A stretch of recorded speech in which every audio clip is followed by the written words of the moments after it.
Well, welcome back to the ESWC Plantronics with here at PAX. I'm here with the support player of Pot and Bottom, Tidesoftime. How are you doing today? I'm doing awesome. How are you? I'm doing quite well. So before we go into this next match, just talk about a little bit of your role on Pot and Bottom. You're the support player, right? Yeah, I'm a support player. I think my biggest strength is basically researching other teams, giving the team information, and strategizing.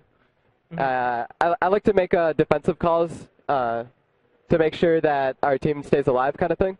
Yep, that makes a lot of sense. I'm the 4 player actually, which is like a jungle role most of the time, but I think it's one of the more fun roles, and I might be switching to 5. Who knows? Okay. So 4 is just sort of a jungle utility. 5 is just hardcore support, warding all the time. Yeah. And all of these roles are very important in a Dota team. You can't really survive without these roles. All roles are equally important. Yeah. So just a little bit more. You play very easy to kill heroes. So one of the questions I was asked heading into this was, how do you manage to survive with such low HP heroes for so long? Just sort of positioning yourself with heroes like Enchantress and stuff like that. Yeah. Let your allies go in first. Basically, have really good map awareness. Basically, if you get ganked by the 1 or 2, you're fucked. Yeah. So avoid those at all costs. I keep my eyes on the map like most of the game, so it's really hard to pick me off. That's basically what I do. And in team fights, I stay behind my allies and stay outside of the fight, kind of. Yep. So one last question before we go into this game. Just talk a little bit about yourself, how long you've been playing Dota. I played with you on the Dota Cash Pub Leagues for quite a while. Yeah. So, I started Dota at Port 48B. I don't know how long ago that was, but I found it really fun, and I did really well in my first game, so I decided I'd keep going. Once Dota 2 came out with, the money, $1 million, whatever, I decided I'd take it seriously, and I started training to be able to compete at a high level. Right. And how do you feel about your team overall? Of course, you've been beating some very difficult competition recently. You're definitely one of the top North American teams at this moment. So how are your prospects going forward? I feel like our team has the potential to be the best in the world. It's just a matter of practice, dedication, and not fooling around kind of thing.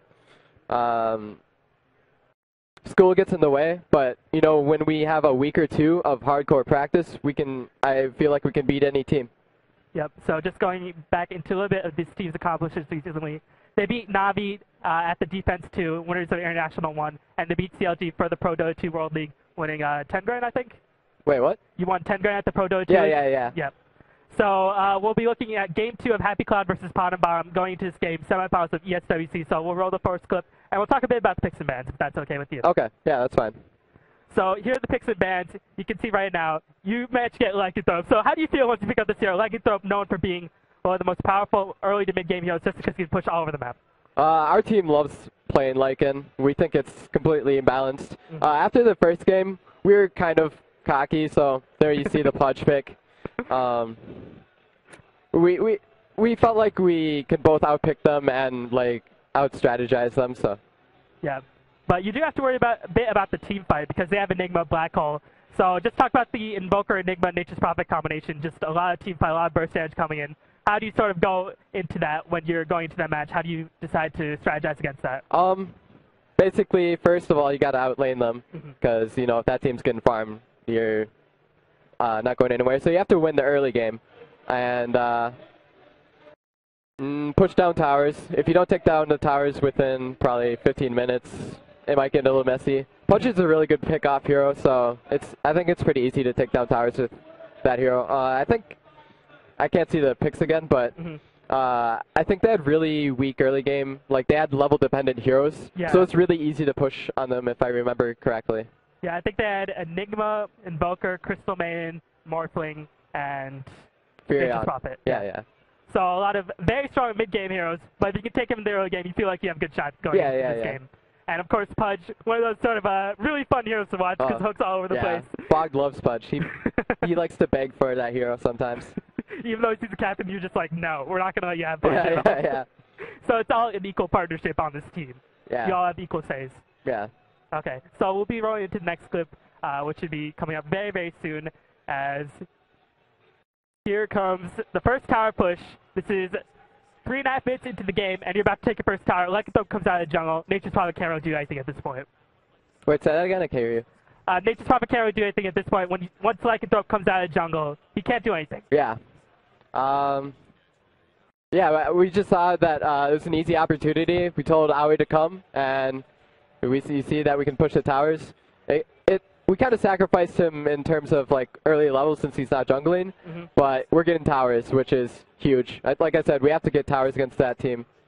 Otherwise, you know, I think we're going to be at a disadvantage.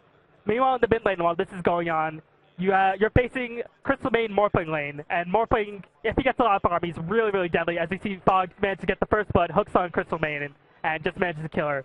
So once you take this tower that's coming up very, very soon, how are you going to approach the Morphling problem? Honestly, as long as, you know, Lycan's Lycan's going to out-farm Morphling. So as long as Lycan's farming, we have no problem. Morphling kind of takes a while to really be a scary carry. And, you know, if we're taking out towers this early, he's absolutely no problem. We could leave him for all we want. So, of course, that Lycan Tinker, also a very good combination because you get the wolves you can teleport into. You got a lot of map control for Tinker. So just overall, your picks seem to look very, very strong.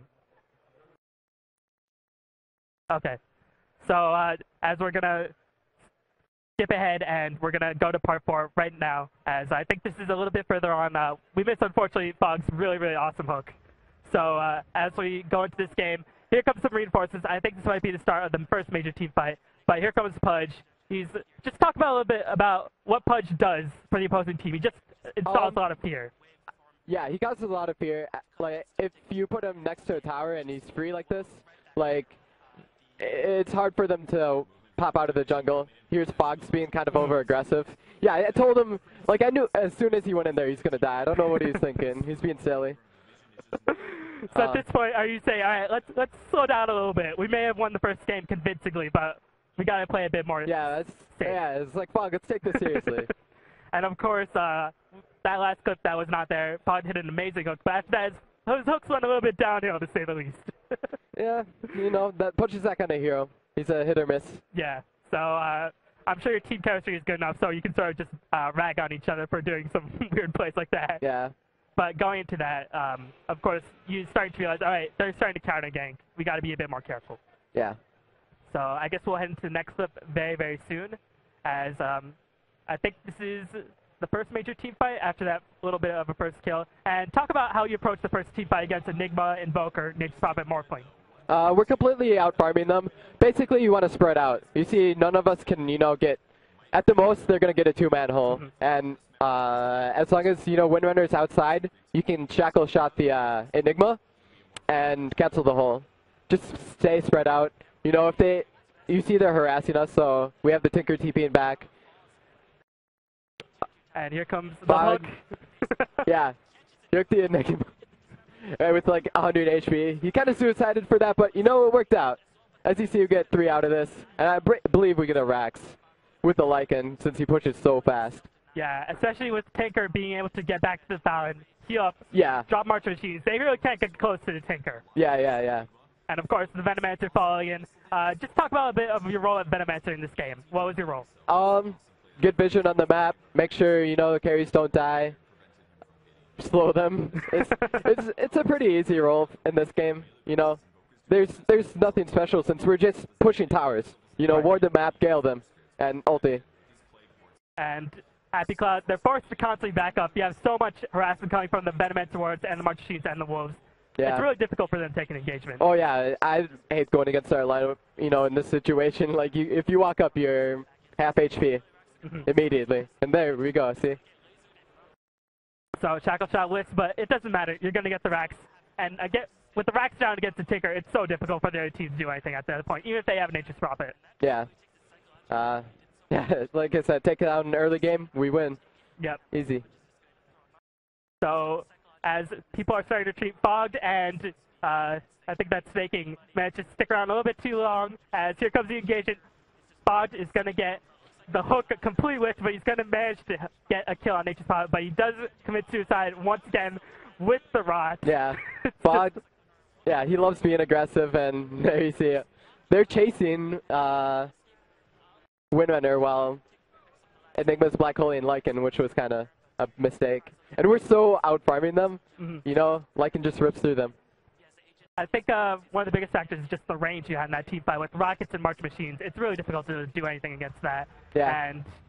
And you said you've had played against Happy Cloud in the past, but what did you notice for your playstyle going before you went to the series? Vaguely, I don't remember playing against them, so. Yeah, EG 2-0'd them, and, you know, after the first game picks, you know, I figured they were, you know, not that great of a team, in my opinion, but I really wanted to win this, so I was like, guys, let's take this serious. I told them to take the pick seriously, even though they didn't second game. We still took the play seriously. Well, Punch's, you know, semi-serious pick, you know, they can't go near the tower kind of thing when we're pushing it.